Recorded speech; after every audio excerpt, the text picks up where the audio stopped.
11 follow up the U.S. spousal visa. Summary: my 2 weeks trip to Manila alone to follow up on my U.S. spousal visa interview, my great-uncle's warning about Jeffrey, and my indescribable experience with converted born-again Christians, and my first time experienced the spiritual hunger. Honey, you should go to Manila and talk with the right people about your U.S. spousal visa interview, Jeffrey suggested to me during one of our telephone conversations. Well, I replied, send me money for my travel and my other expenses such as food. I will stay with my relatives to hold down my costs. How much will you need? Jeffrey asked. I will need at least $300, I replied. Jeffrey complained about the cost, but finally, he wired the money, and I packed up immediately to make the trip. I reminded my parents about my intent to move to the United States, and they again tried to control my decision. At the same time, they did not want me to travel to Manila by myself because, at the age of 23, I was considered by them to be too young to travel alone. They were nervous because they had lived through World War II, when the Japanese abducted thousands of Philippine women to become what was known as comfort women. Prostitutes for the soldiers. No woman was safe on the islands. In those days, it was natural that my parents were concerned about my making the 200 miles trip alone north from Cebu in the Visayan Islands to Manila in the Luzon Islands. On the day after my telephone call with Jeffrey, Father took me to the pier where I would board an inter-island ship. He was angry and had difficulty talking with me. None of my brothers or even my mother came to see me off. I really was hurt because this was a major trip. I tried to suppress these feelings as I boarded the ship with about 1,000 other passengers. As a precaution, I had placed all my money in the socks I was wearing. Several passengers were heading to Manila, and I hung out with many of them during the trip. I had contacted a 89 cousin who lived with his aunt and uncle who are born-again Christian, and my great-uncle to meet me. 2 contacts was to assure that someone would wave to me from the dock if one became unavailable. I was most excited to see my relatives in Manila, since I did not get to the Luzon Islands often. When I arrived in Manila on April 14, 2004, I saw Uncle Roy standing on the pier. I waved to him and was delighted when he returned my signal. We went to lunch and were about ready to leave the restaurant when my cousin walked up with his uncle.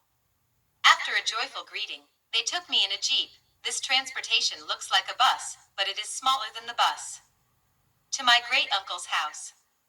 On the following day, Uncle Roy and I went into Manila and talked to several people before as we made our way to the immigration lawyer, where I asked him to do some follow-up work on my behalf for my U.S. spousal visa interview. Unfortunately, it required several trips to see this man before. We persuaded him to help us. Eventually, he called the Philippine embassy and asked about the timing for my U.S. spousal visa interview. As he talked with the embassy staffer, his face sparkled, and I knew his report would be positive. My interview, he reported as he hung up the telephone, was scheduled for later in August. My heartbeat was fast with happiness as I knew that Jeffrey would be most happy. I paid a local agency to follow up on my U.S. spousal visa interview and returned to my uncle's home, racing for the phone to tell Jeffrey of the good news and dancing on one foot impatiently until he answered. Hello, honey, guess what? I shouted excitedly. I went to the immigration lawyer in Manila, and I finally got the exact date of my interview. What did you say? Jeffrey shouted. My interview will be this coming August. You did not listen to me, Kimberly. He yelled. I told you that you are approved for the interview. Listen to me, you are the one who demanded that I come to Cebu to meet you and your family, and I arranged for the immigration lawyer to take care of your U.S. spousal visa. Why have not you listened to me, Kimberly? I was angry now and disappointed in Jeffrey after all I had gone through for our happiness. He was the one who asked me 90 to do the follow-up on my paperwork. I did not know what was going on, and I was beginning to believe he did not want me to go to the United States. He was driving me crazy. I hung up the telephone and buried my hands in my face, shaking both in disappointment and anger. Why was everything I did offensive to Jeffrey? Was this how marriage was supposed to be? During our conversation, when I had started to cry because of Jeffrey's voice and yelling at me, Uncle Roy and his wife saw me in tears. After I hung up the phone, Uncle Roy came over to me, placed his arms around me, and advised me not to go to Jeffrey in America. He predicted that my life would be miserable. I had done everything Jeffrey had asked of me to prove that I loved him so much. After 4 months of serious exercise, my weight had dropped from 113 pounds to 98 pounds. Some friends thought I was not only too thin, but probably sick. Deep in my heart, I knew Uncle Roy was right, but I was upset to have him give me such good advice when I so desperately just wanted to be married. I was angry having to hear his advice, and I was so stubborn that I still wanted to pursue my plan to fly to the United States. Sure, I knew my life with Jeffrey probably would be miserable, but I really needed to go to the USA and show my new husband that all the negative thoughts he had about me were wrong. While I was still waiting for my U.S. spousal visa interview to take place, I continued to work with my exercise program to lose more weight as Jeffrey had directed. Frankly, it was stupid of me to give in to his silly request, including his advice that I took a Depo-Provera shot as a birth control contraceptive even he was not around. The effect was not pleasant, and Jeffrey was not with me when I needed him. I was living at my other great uncle's and aunt's house in Manila, and I felt uncomfortable with them even though they were trying to be kind to me.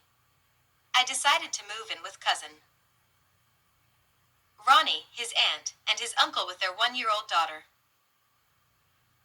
They were more kind and more loving, and I was overjoyed when they told me they recently had become born-again Christians.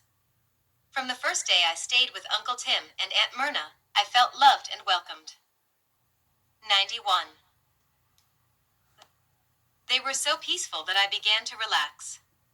It was not long after, however, that they told me about cousin Ronnie. At the same time, Ronnie told me about his aunt and uncle. After I heard their explanation, I invited Ronnie to return to Cebu with me, thinking it would be best for all 4 of these relatives. I felt compassion for them all, and I knew I was making the right decision. Bible verses. Mark 10:8-9, NKJV, and the 2 shall become one flesh, so, then they are no longer 2, but one flesh. Therefore, what God has joined together, let not man separate. Ephesians 5:31, NKJV, for this reason, a man shall leave his father and mother, and be joined to his wife, and the 2 shall become one flesh. 2 Corinthians 10:5, NKJV, casting down arguments, and every high thing that exalts itself against the knowledge of God, bringing every thought into captivity to the obedience of Christ. Romans 12:2, NKJV, and do not be conformed to this world, but be transformed by the renewing of your mind, that you may prove what is that good and acceptable and perfect will of God. 92.